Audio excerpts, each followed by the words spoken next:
Mari kita buka satu kebenaran firman Tuhan di dalam 1 Tesalonika pasalnya yang kedua ayat 1 sampai 4. Demikianlah firman Tuhan. Kamu sendiri pun memang tahu, saudara-saudara, bahwa kedatangan kami di antaramu tidaklah sia-sia.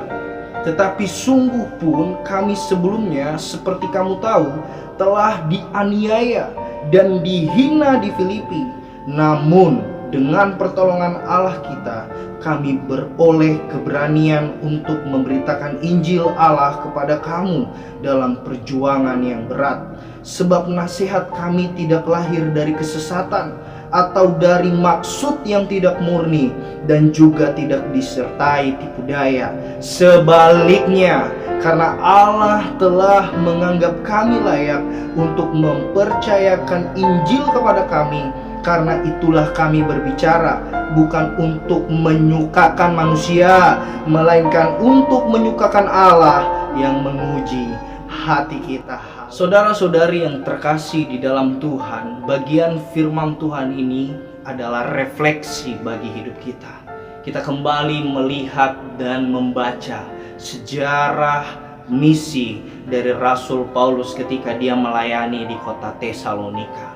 Tidak mudah. Ada curahan hati Rasul Paulus ketika dia mengalami suatu kehinaan, ketika dia mengalami suatu tekanan, ketika dia mengalami suatu hal yang tidak disukainya ketika bermisi memberitakan Injil di kota sebelumnya, yaitu di Filipi. Begitu berat sebenarnya Rasul Paulus kembali lagi memberitakan Injil di Tesalonika. Tetapi karena keberanian yang Allah berikan untuk memberitakan Injil, maka Rasul Paulus melakukannya itu dengan segenap hati.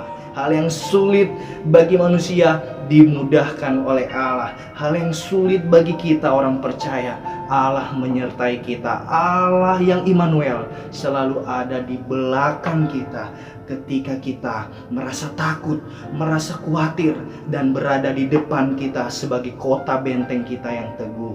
Saudara-saudari yang dikasihi Tuhan, jangan berhenti memberitakan Injil. Jangan berhenti memberitakan Injil. Sekalipun kita berulang kali ditolak, tidak masalah.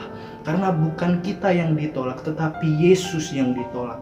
Tapi kita bagaimana tetap semangat, tetap berani, tetap survive, tetap bertahan di dalam menjalankan misi ini. Karena kesudahannya akan berakhir.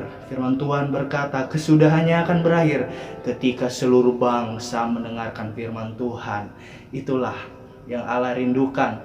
Bukan hanya Rasul Paulus di masa yang lalu, tetapi kita juga yang sudah menyadari, yang sudah mengerti kebenaran firman Tuhan. Mari, jangan duduk-duduk santai, jangan hanya berleha-leha, tetapi kita harus menjadi saksi Kristus dimanapun kita berada. Allah telah menganggap kita layak. Allah telah menganggap kita layak untuk mempercayakan Injil kepada kita.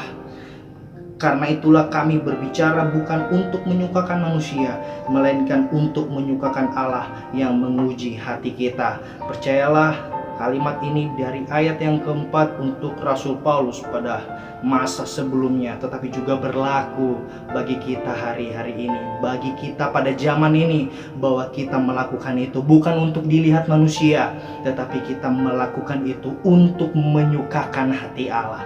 Semoga apa yang saya sampaikan ini bukan hanya sekedar orasi, tetapi juga menjadi perenungan bagi kita agar tetap setia bermisi di dalam memberitakan Injil Kristus di tengah-tengah dunia yang fana.